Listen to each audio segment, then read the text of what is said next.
Hi, my name is Richard Azerga from Microsoft. In this video, we're going to build a standalone web application that connects to the Microsoft Graph using Angular 2. Now, Angular 2 just was announced as an official beta yesterday. Prior to that, Angular 2 had been in an alpha phase for a really long period of time. It had gone through a bunch of churn, but it's stabilized. It's an official beta, and if you're an Angular developer, you really should give Angular 2 a close look. It has a lot of powerful features, and it allows you to do some great things both in web applications and even on mobile with things like Cordova. So in this case, we're going to build a standalone web application. I'm going to build it on a Mac, but anything that I'm doing here, you can easily do on a PC. You just need to make sure that you have Node installed and Node Package Manager, and then most of the other things will kind of come along with that. So I'm going to go ahead and start my terminal. And the first thing I'm going to do is create a new folder for our project. And we're going to call ours the Angular 2 Files app. Now, I'm calling this Files because what we're going to end up doing is we're going to connect to the OneDrive for Business and go and display a user's files. So now that I've created a project folder, I'm going to create a couple of important configuration files. The first one I'm going to do is create a package.json file. There are a number of different tools you can use to bring in project dependencies. So how are you going to pull in all the scripts that you need in your project, like Angular 2, or if I'm going to use Bootstrap, or if I'm going to use various other things. So Bower is a really popular way of doing that. We're going to use Node Package Manager, and so the package.json is that configuration file, so it knows how to operate. The other thing that we're going to create is a tsconfig.json. Angular 2 makes really good use of TypeScript. TypeScript is great because it allows us to build basically compilable JavaScript. It's going to compile down to JavaScript for us. And so we need a tsconfig file so that the TypeScript compiler knows how to work in our project. So we're going to go ahead and create each of those. I'm going to go ahead and open up this project folder in Visual Studio Code. It's just the editor that I choose to use here. You can see that's all that I have. There's no magic up my sleeves. I have a package.json and I have our tsconfig. Let's go ahead and start in our package.json. One of the great things about Visual Studio Code is it automatically infers popular schemas. So package.json is used by Node Package Manager, and therefore it's a pretty well-known schema. And so if I were to come in here and start typing, what you'll see is I'll actually get IntelliSense for all the different attributes that are part of this schema. So for instance, I'll give our app a name here. We'll call this Angular 2 Files. Another important thing is maybe like a version. So you can see here, I could say I want a version. And this will kind of help you set all those different properties. I'm not going to set them all now, but there are a few really important ones that I am going to set. One is scripts. These are scripts that I can run from the command line that will make things helpful when I actually start debugging my application. And what I'm going to do is I'm going to create a special script called start. What this is going to do is I'm going to actually want to do a couple of things at the same time when I go to start my application. One is I want to start a web server, and I'm going to use something called live server, and we'll talk about that here in just a little bit. But the other thing I want to do is I want to compile all of my TypeScript. And beyond that, I actually want to have the TypeScript compiler watch for changes. If any of my TypeScript files change, I want it to immediately recompile that and make it to where I can immediately see the change in the web browser. So what we're going to do here is we're just going to first use something called concurrently. So we're going to say concurrent because we're going to want to run two scripts at the same time. Our first script is going to be the TypeScript compiler, so TSC, and then we're going to give it the -w, which means watch for file changes on those TypeScript files. So that's going to constantly be monitoring changes. The other thing that we're going to start is our live server. So we're going to say live-server. This is something that you can install via Node. In fact, we're going to actually put it as a dependency so that when we do an npm install, it'll actually bring down both concurrently and live server. And we'll see that here in just a moment. Let's tell it what script libraries we want to pull in. So we're going to do dependencies. And in here, we're going to put a whole bunch of different dependencies that our project is going to have. Now I'm going to pull in beyond just Angular 2. I'm going to pull in some other things.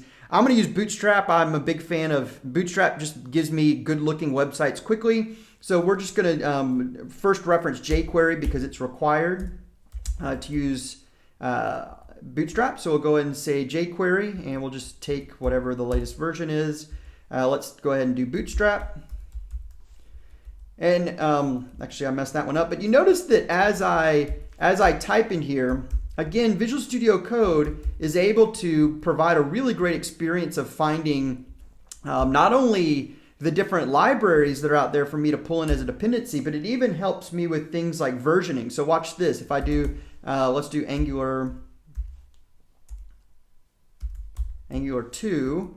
And if I do a control space bar, it actually brings me up the versioning. So I can go reference a specific version or a minimum version. So we'll go ahead and reference that brand new beta that just came out yesterday of Angular 2. The next thing we're going to use is System.js. And System.js, we're going to use this basically as a way to bootstrap in all of our JavaScript files. What we're going to find is when we use TypeScript, we're going to end up referencing a lot more script files than you're probably typically used to.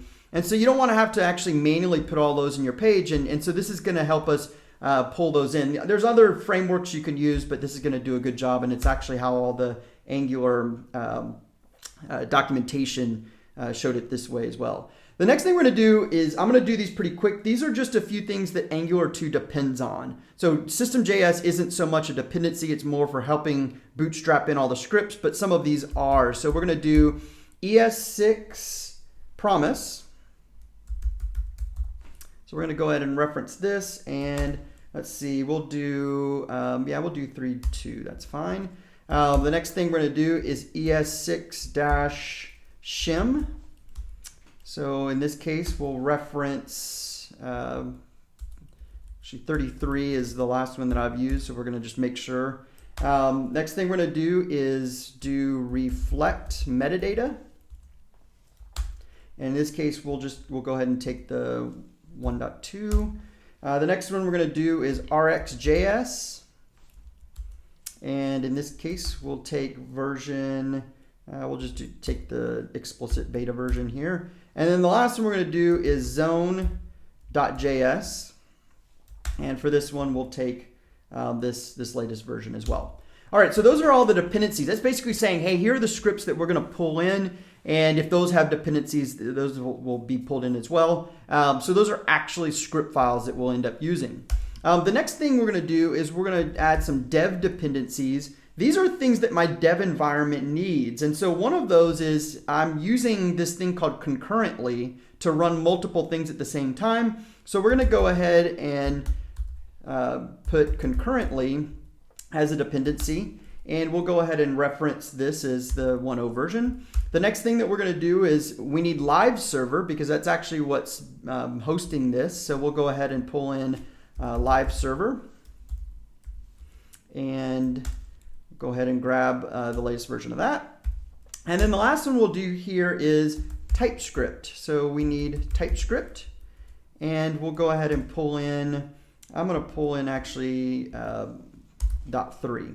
Okay, so there we go. We have our package.json. This is something that you can typically copy and paste in. You might want to look at your versions that you're using, but I just wanted to show you kind of what makes it up. The important things to me are your dev dependencies, or what your environment needs. Your dependencies are what's actually going to get pulled in as scripts into your project.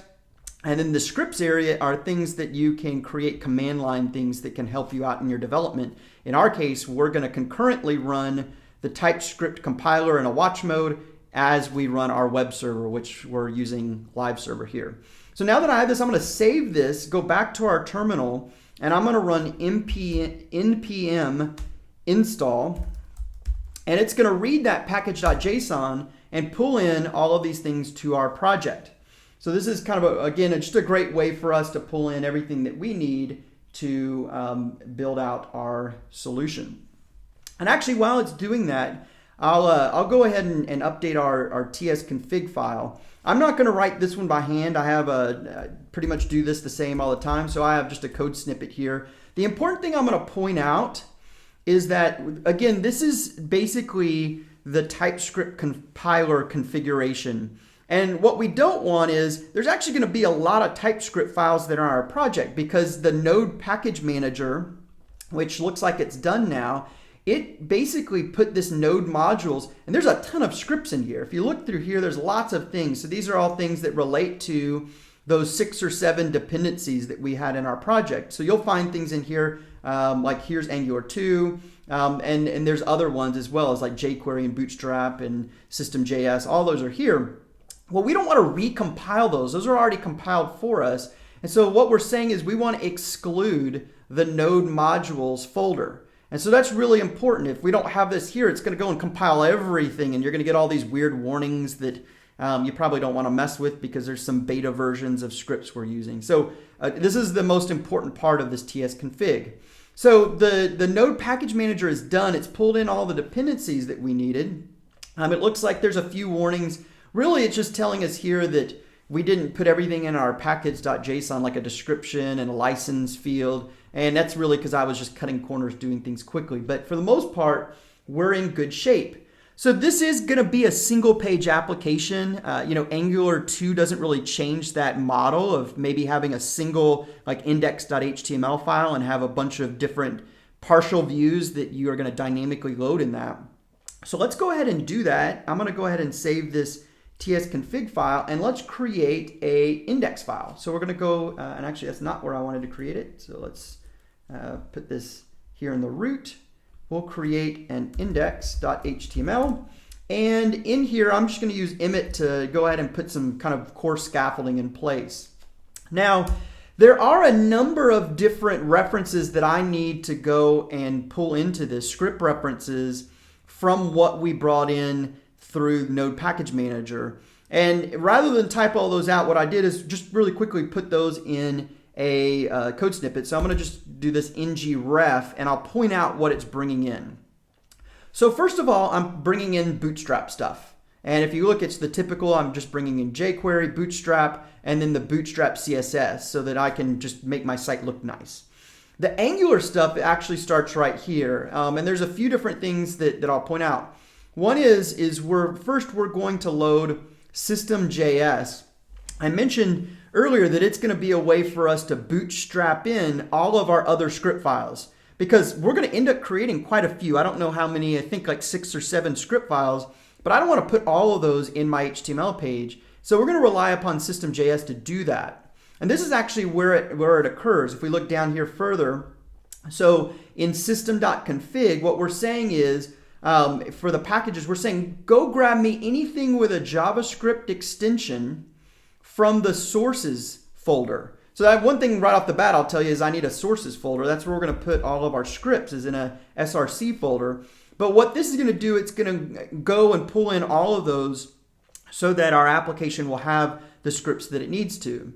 And then the final thing here is that I'm going to import our root component. So there's this system.import, and I just put a placeholder here. What we're going to do is this is going to be src/app/app. And we'll actually look at that here in just a moment, but that's basically what we're going to pull in as the root module for our application.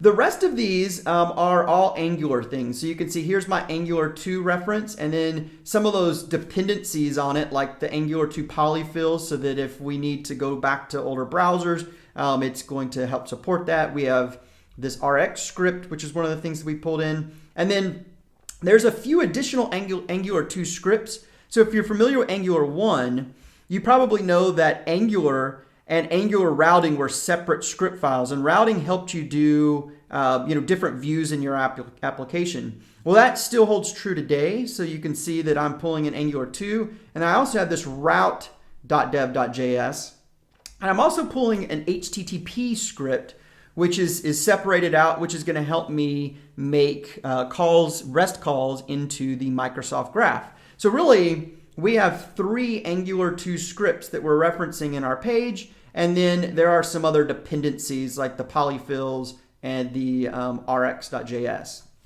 So this is pretty much done. I'll just put a little bit additional things in the body. I'm going to go ahead and put a div here. And because we have Bootstrap, I'm going to go ahead and make this a container. And then finally, here's where we're going to start to see things be a little bit different for how we start doing things in Angular 2. So in Angular 1, if I wanted to dynamically put like a view, I would use the ngView attribute. In this case, I'm actually going to put an element directive, and I'm going to be able to call it anything I want. So I'm just going to put something that we'll call the files-app. And so there it is. There's my files-app. That is basically what we're going to load up here in this container. You notice that I'm not putting like an ng app in here because what we're going to end up doing is bootstrapping in the application into this page as we run it. And we'll take a look at that here in just a moment. So our index page is actually completely done. We'll actually never come back here and do anything else with it. The rest of the work we're going to do is in our scripts folder. So I have this scripts folder, and what I'm going to do is I like to break up all my TypeScript files into individual folders. There's a reason for that, because what we're going to find is that TypeScript, when we run the TypeScript compiler, it's going to generate both a .js file and a .map file for every one of our TypeScript files. And what I find is if I put those just in one folder, it gets really, really big and unwieldy. So I really like to organize everything into folders. So if we looked at this system.import, you can see I'm doing a src/app/app. And so that's what I'm going to follow here is I'm going to go to this source folder. I'm going to create a subfolder called app. And then finally in there, I will create my app.ts. And ts is a TypeScript file. So that kind of follows that chain that we see here in what I'm initially importing. This is where we're going to kind of initialize the primary component for our application. So here we are, we're in this. And what you'll find is that TypeScript is if you haven't worked with it, it is JavaScript language, but it is, like the name would imply, it's type sensitive. It allows us to have strongly typed things in JavaScript, and it gives us better IntelliSense. What we're going to start with doing is importing some things from Angular 2. So we're going to import something called component.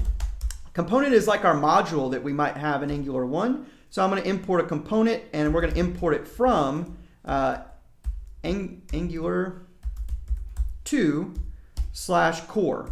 So Angular 2/core is some of the core capabilities that Angular provides. The next thing we're going to do is we're going to use that component. So we're going to come out here and we're going to do an @ sign and say component.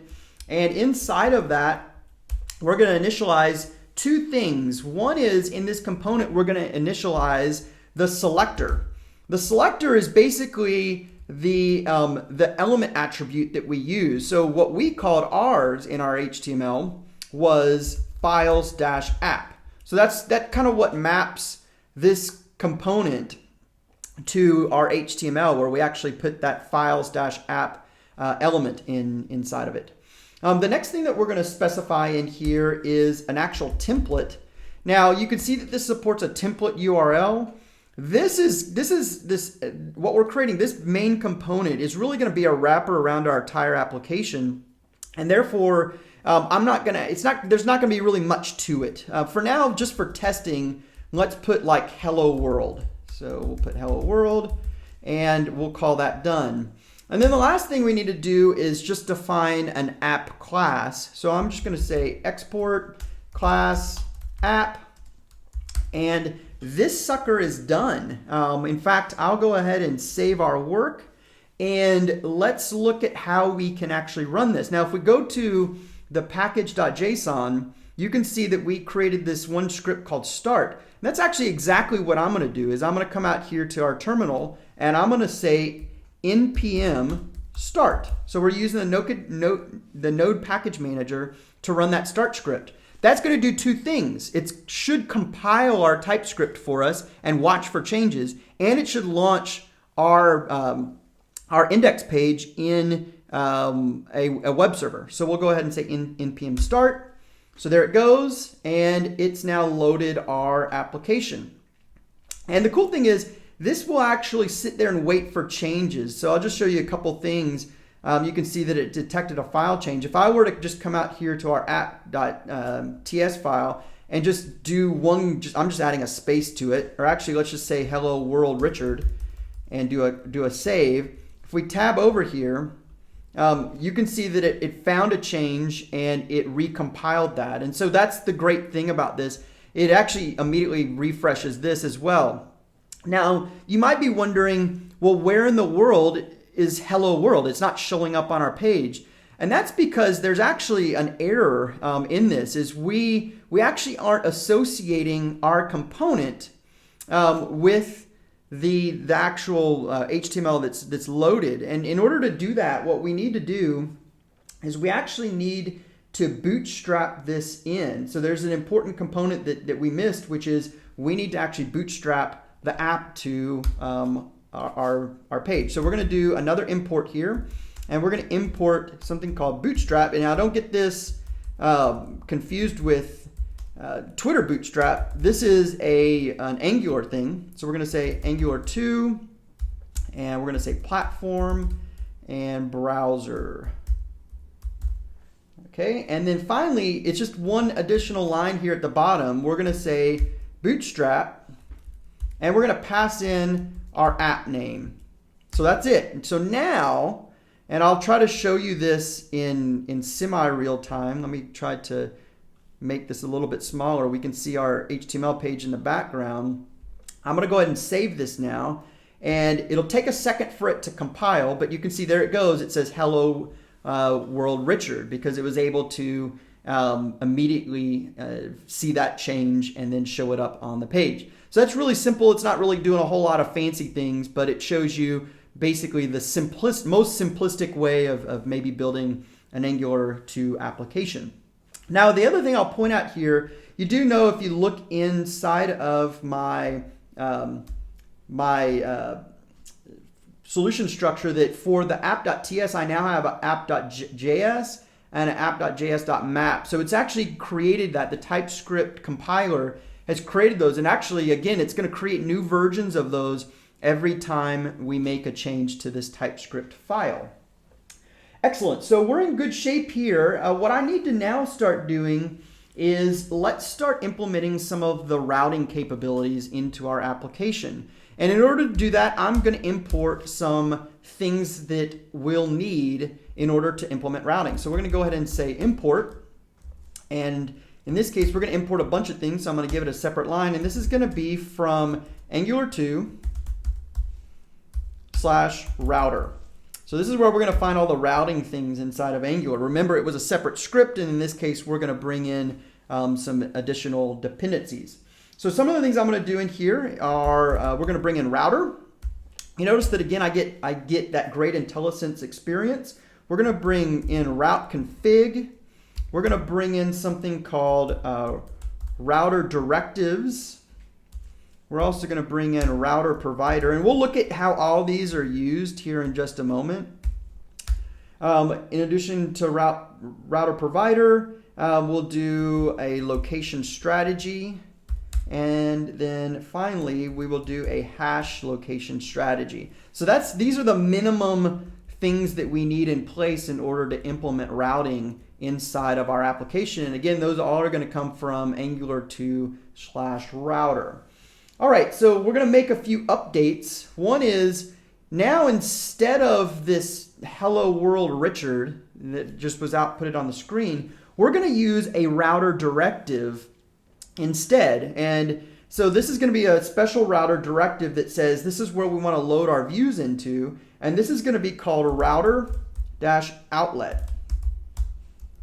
And so we'll do this, and again, this is what I'm putting in here in this template is just HTML, but in this case, we're instead of like a typical HTML thing, like maybe a table or a div, we're using an Angular directive.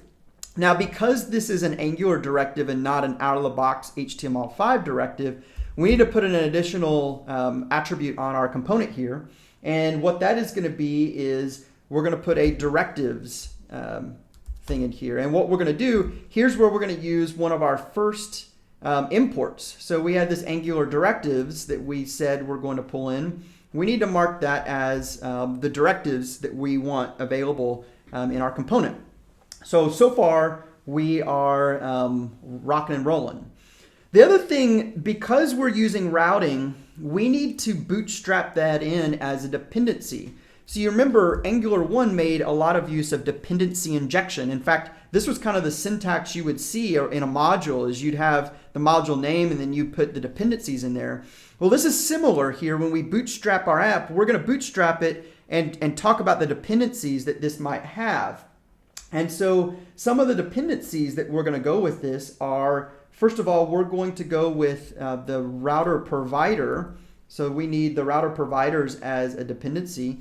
And then there's going to be kind of a special thing that we're going to do here around providing a location strategy. So routing needs to know how it's going to show up in the browser address. So typically you'll have a pound and then some sort of partial path. And so we need to give it what we call a location strategy. In order to do that, we need to use a provide component that's actually an Angular core. So I'm going to add one more thing up here called provide, and we're going to basically put this in as a dependency. So we're going to use provide, and this inside of this, we're going to set the location strategy. And the way we're going to set this is we're going to do use a specific class that is the hash location strategy. So you can see we used a couple of the other dependencies that we put up here in the import. So we used our router providers. So that's going to be something that's needed. And then we're providing that location strategy that the specific class we're going to use is the hash location strategy, which again, that will put the pound / when we do our routes. All right, we're cruising. The next thing that we need to do is set up our routes. So I'm going to go ahead and just put that underneath our component. And so what we're going to do is do a route config. So you've seen almost all of the different things we've used so far. Here's the route config. And in this actually takes an array of routes. So you can see that there will be a number of different routes that our application will take, and we will handle those here. So the first one that we'll do, and we give this a couple of different attributes. The first thing we do is provide a name for our route, and we'll call this route login, because we're going to definitely need a login. We're also going to need to provide this a component, which in this case is going to be called login. Now you're going to see it's not going to like us because that component doesn't exist. Right now the only component we really have is this app component, but we're going to create a login component here in just a moment. And then finally, what path are we going to use this component on? And in this case, we're going to just say /login. And we'll create one more here. So I'll just go ahead and copy this line, and we will create one more for files. So we'll create another one called files. It's going to use a component called files, and it's going to use a path called files. So I need to create these two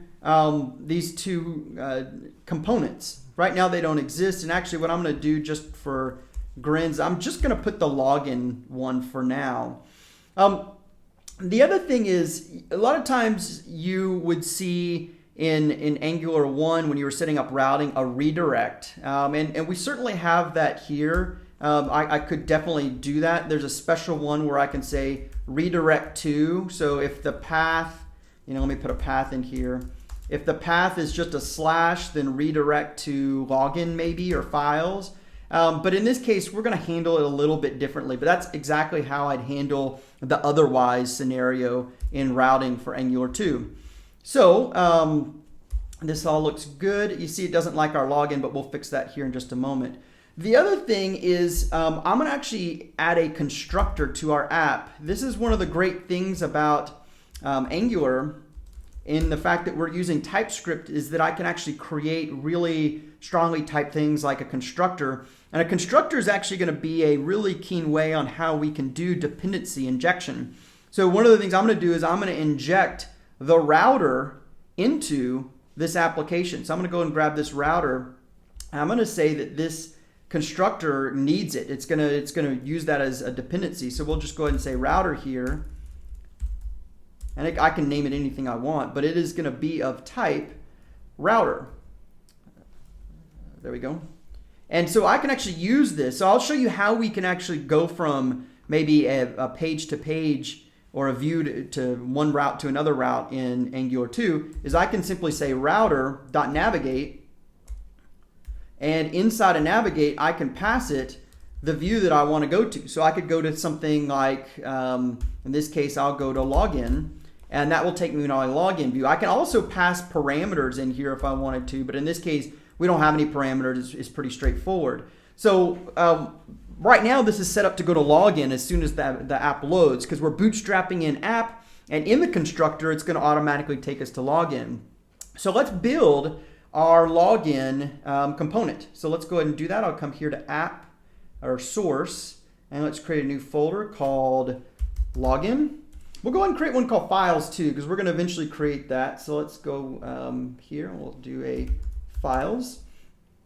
And actually that put it in the wrong place, so we'll move it up there. All right, and then let's create a login.ts. So login.ts.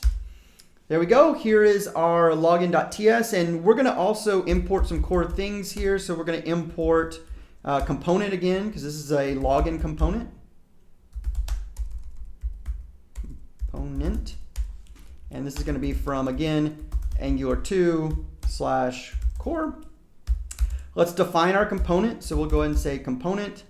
And in this case, the only thing that I'm going to provide this with is a selector.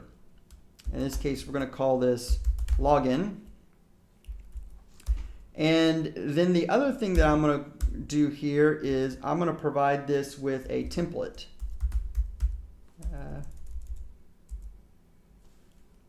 Yeah, let's see.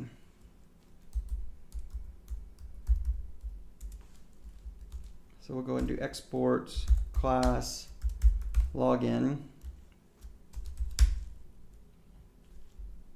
No, export class login. And we'll put a constructor in here as well, because we'll end up using this for a few different things. And the other thing I'm going to put in here, this is where we can put, think of this as your controller, and so you can put any sort of functions you might need. So for instance, we probably want a login function in here, and so I'll go ahead and put a login function so that when a user clicks a button, they can easily come in here and set that up. So we'll definitely put the login in here. The other thing I need to do is I'm going to set, I also need view. That's what I am missing.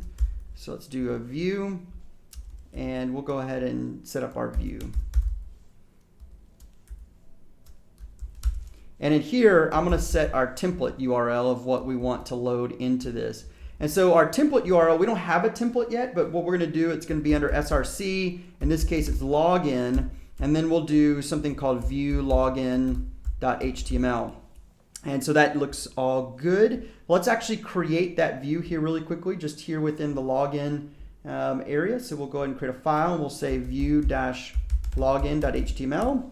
And in this, we'll just put a button, and we'll give it some classes. So we'll do button primary, and maybe button block. And we'll say sign in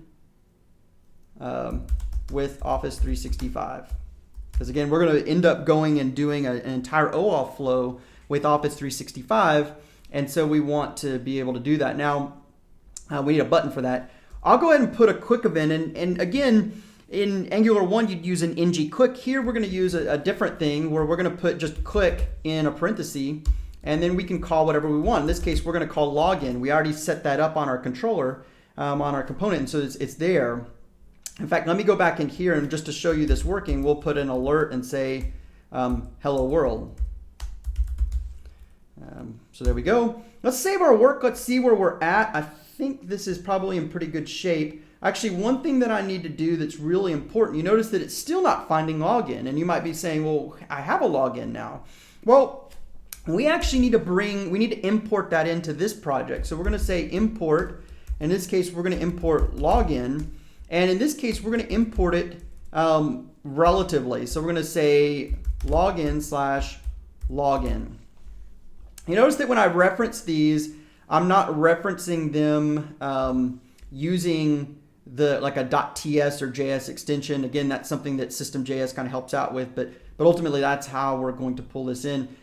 It's given me it's not liking it, but that is right. So I think that I'll go away in here in just a moment. So we'll go ahead and save this.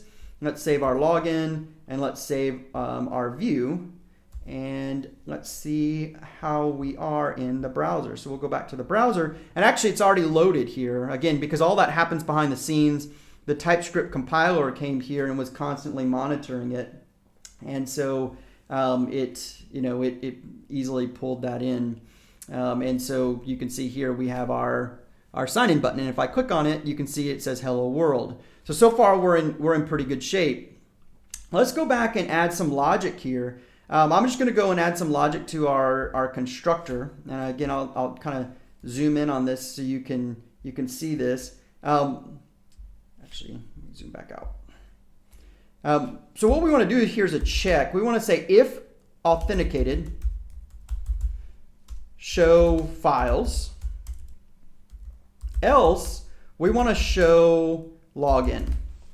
So we'll go ahead and we have files that we've created a folder for, and we're going to create that next. But basically, what we're going to do is we're going to navigate to the files location. And so let me go ahead and re-implement that as a route. So now we have this files, and again, it's not going to like file just yet because we haven't created that. But let's go ahead and create it. So let's go over to our files folder. We'll create a files.ts, and we'll just put some of the same core scaffolding in place that we did as the last one. So we'll start with import. In this case, we're going to import component and view from Angular 2/core. Let's go ahead and implement our component. So we'll do component. And again, the only thing that we're really setting here is the selector. And in this case, we'll just call this files. So that one's good. The next thing we need to do is view. So we'll do our view. Again, this is exactly like what we did for the first one. So what we're going to set here is the template URL. And for the template on this one, what we're going to end up setting this to is src/files/view-files.html. And then finally, last but not least, we need the actual class. So we'll say export class files, and we'll put a constructor in here that we'll definitely use here in just a moment. There we go. That should be good. We'll go ahead and save this. And again, as soon as I save it, so I'll just do a save. In case actually here it's already gone through and created the TypeScript, done the TypeScript compiling, but it'll do that once again and get everything all set up nicely. We do need to create a HTML file, so let's do view-files.html. And what I'll do is we're going to just basically display a table in this case. So we'll do a table head, we'll do a table row, and then let's do maybe 3 columns on it. So we'll do a th times 3. Again, Emmet's really nice for that. So we'll say type, name, and size. So that's what we're going to do is we're going to show the type, name, and size for all of our items. And then we'll do a tbody. And in this we'll do, we're going to end up doing a repeat on this. So it won't be an ng repeat. It'll be kind of the new modern Angular 2 way, but we'll do a td times 3, and we'll say to do, and to do. So that's all good. So let's just test this out and make sure it works. What I'm going to go do is I need to also reference, so we're going to do an import of files, and let's see what I'm missing here. There we go, missed my from. And then we're going to import, in this case, files/files. And just to test this out, what I'm going to do is I'm going to comment out our login. And if we save this and go back to our browser, what should happen, it'll take just a second for it to refresh, but there you go, you can see our table. And actually that's kind of ugly. So let's clean that up just a little bit. Just with, here's how amazing Bootstrap is with this. So we'll just put a class of table striped, and table hover. And just like that, I'll do a quick save, and you can see it's already looking much nicer. So just to prove out that our view there worked, what we need is some real logic here to determine which route we're going to load up in our application. And so in order to do that, we need to start talking to Azure Active Directory or Office 365. And so we're going to build some really interesting things in order to do that. Really, the first step of that is to register an application. And so let's actually do that. I'm going to go ahead and go back to my browser, and I'm going to take this URL here. Actually, we're going to take the login view, and that's going to be our start page for this application. And so I'll go ahead and copy this here. And what we're going to do is, if I go to dev.office.com, under resources, there's an app registration tool. This is where I can go register an application that's going to communicate with the Microsoft Graph. And in this case, I already have a Office 365 account. It gives you the ability to sign up for one if you don't already have one. But here I can do, we'll call this my Angular 2 Files application. And it's a web application. And here's where I can specify the sign-in URL and the redirect URI. Now, what I'm going to warn you of is it doesn't like, this tool doesn't like the # in here. And so what I've found is I've actually had to go into the Azure Management Portal where you have all these applications registered and specify this. So for now, let's just do a root address, and we'll fix that here in just a moment. So I'm just going to do the regular address from a debugging standpoint. And really all we want to do is read files. So that's what I'm going to do is I'm going to select we want to read files. And so what I'm going to do is come out here and register application. And there you can see I get this client ID and a client secret. This is the key for me talking to Azure Active Directory and Office 365. So this is really the key to the Microsoft Graph. So let's go back to our app. And what I want to do is I'm going to create this is something I do a lot, is I create a service constants class. So I'm going to come out here to my source location, and let's just create a service constants folder, and we'll create a service constants TypeScript file.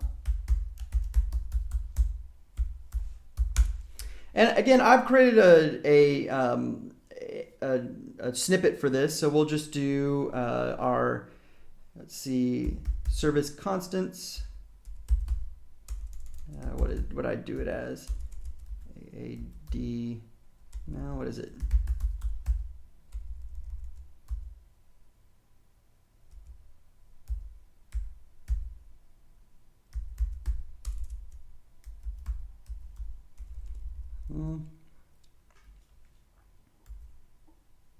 Well, I'll tell you what, I can find it out really easily.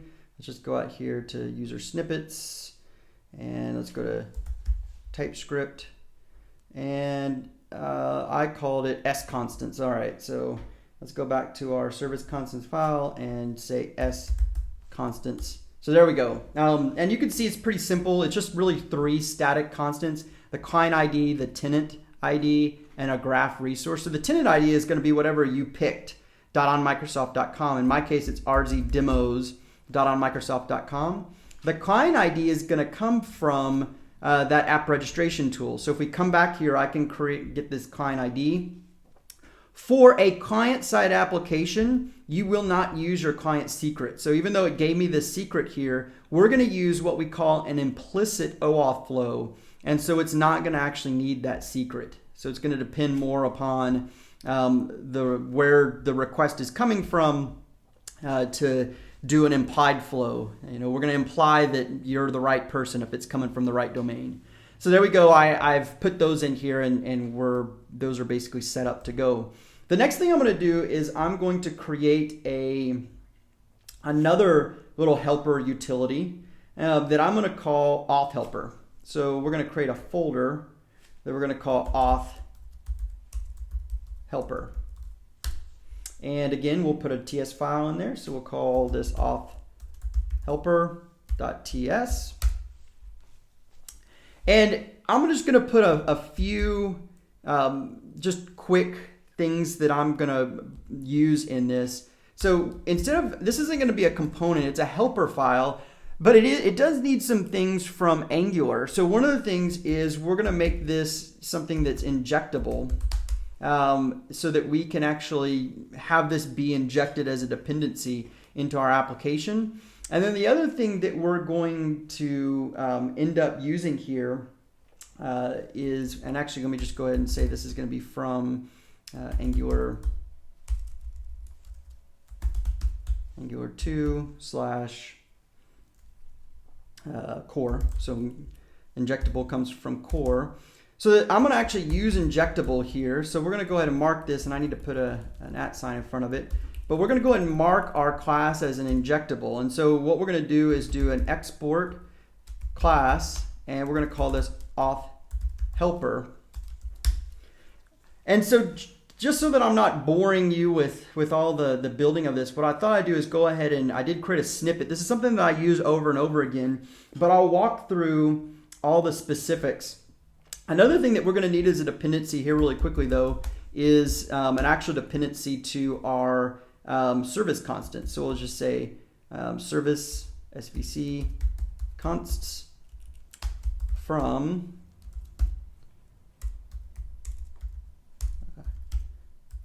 svc const / svc const. So that way we can actually use that service constant. So let me just make sure I did name that class correctly. I believe I did. Actually, I know I did. So let's go ahead and now we'll do our AD helper. So we have this AAD helper, and let me walk through what's here. So there's not that much in here. There's not as much as you would think. But a few of the things in here is, as we do an OAuth flow, there's really 2 steps to it. The first step is redirecting the user so that we can get an ID token back from them. The implicit flow with Azure Active Directory requires that we get an ID token, and then we use that to get an access token. And so that's what we're doing here. Is there's really 2 calls. There's one that's called login, where it's going to be the first step. This is going to bring us back our ID token. And then we have another private function here called get access token. And what that's going to do, it's going to ultimately allow us to go off and get a access token, because we know the user is signed in when they got that ID token. And so it's 2 steps. Well, again, one is to get the ID token, one is to get the access token. One of the keys for this is both the ID token and the access token are going to be passed back on the URL. And so I have just a little utility here called parse query string, which is going to look at the URL and basically pull out all the different attributes that are on it. So the constructor of this file, if we look at what's going on here, it's going to first say, hey, do I have an ID token in the URL? If so, then go get an access token with it. If I have an access token in the URL, then let's set the access token for the application. Now, there's some caching things that we could do with that access token. It's good for about an hour. But the key thing is the access token is our key to getting any data out of the Microsoft Graph. So again, the constructor of this utility is checking the URL to see if it has things like an ID token and an access token. And just again, the ID token is going to allow us to know if that's present. We know we should be able to go get an access token. And then if an access token is there, we're going to use it in our application. So this is done. It's good to go. And let's show you how it's actually used. So I'll go ahead and save this file. Let's go back to our app.ts. And here's our routing logic. It's actually in the constructor of our app. What we need to do is implement that auth helper so that we can use it to determine which view we display. So the first thing I'm going to do is import it. So let's go and do an import. We're going to import our auth helper, and we're going to import it from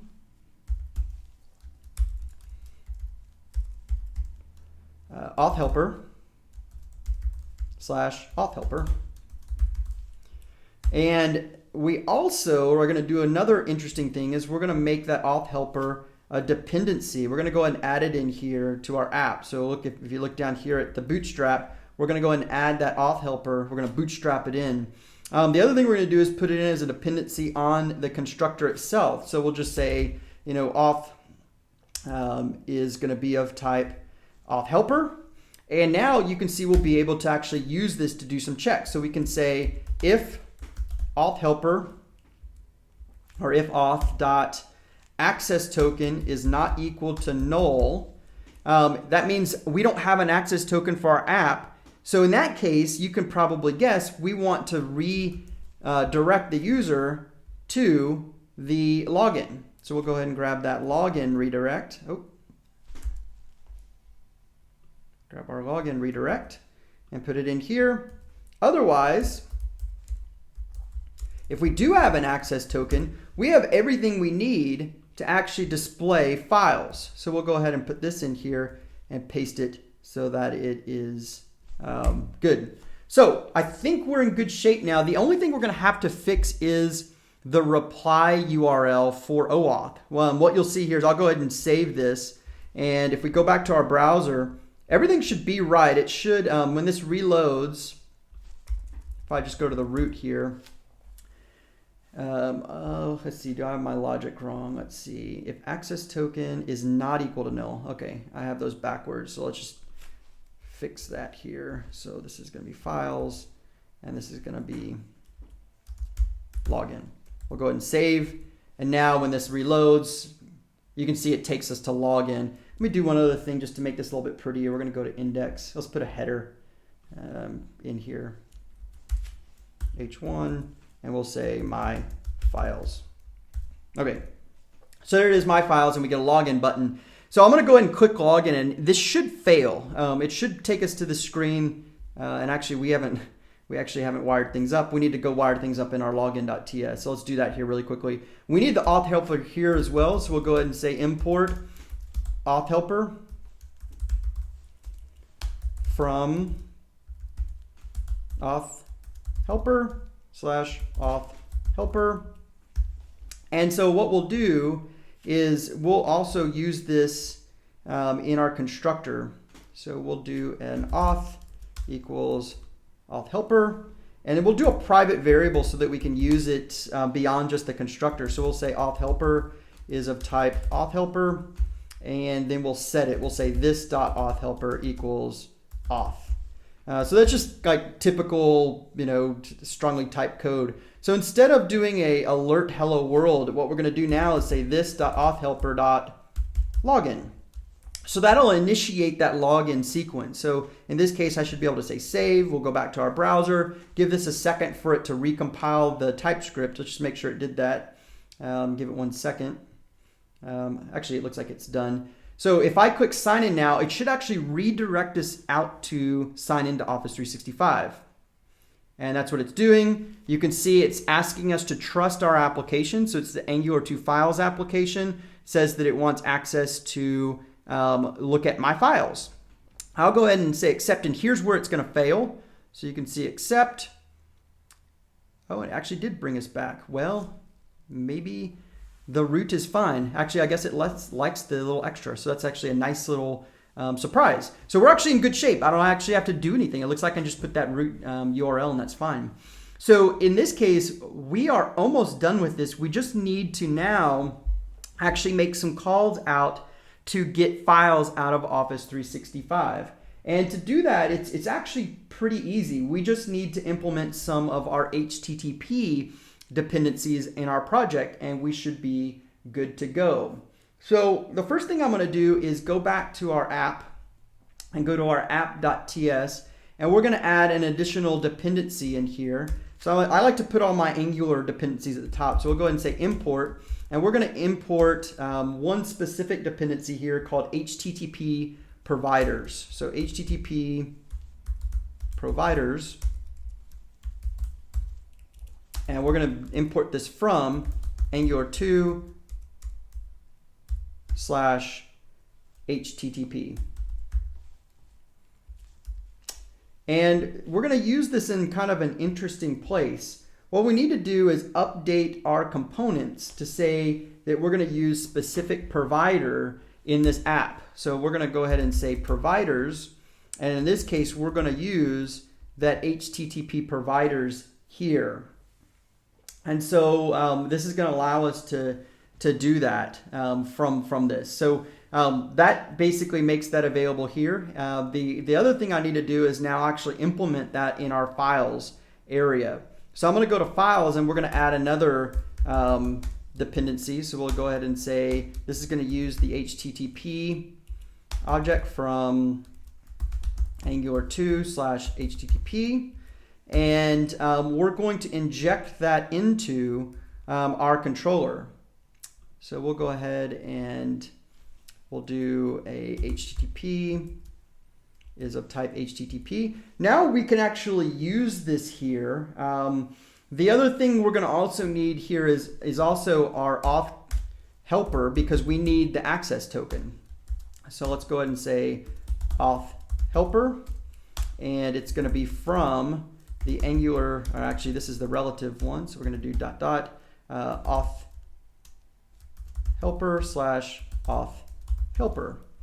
All right, so here's where it gets fun. We're actually able to now make some calls out to our services. So we're going to say, at this point, the only time you should get to files is with an access token. And the reason is, again, we've put logic in the constructor of our app to say the only way you're ever going to get to files is if that access token is not null.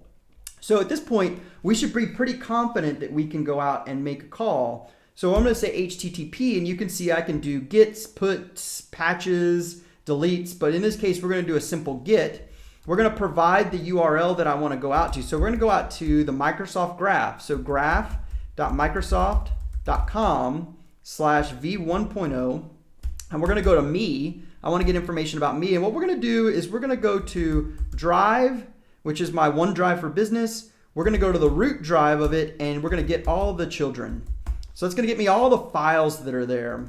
The other thing that I'm going to do here is I'm going to specify some additional request options. And this is really important. This is really what allows us to make a successful call without getting access denied. Is I'm going to set the headers on here.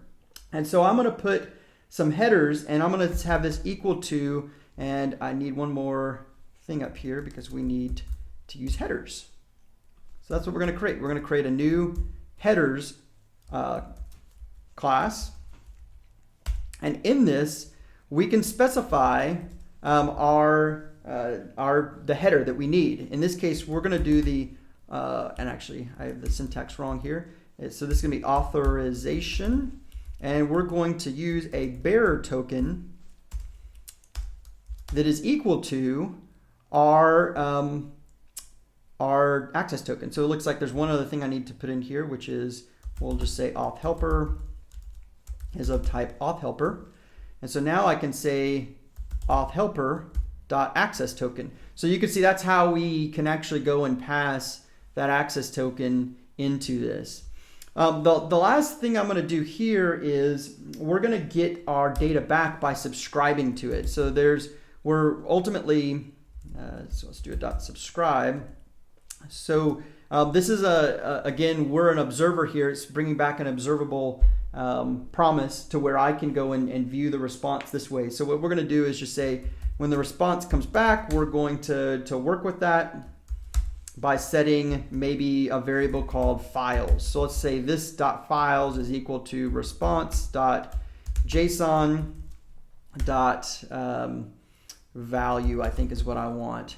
Now, one thing I probably should do here, it's probably a good plan to do things like response.status is equal to a 200.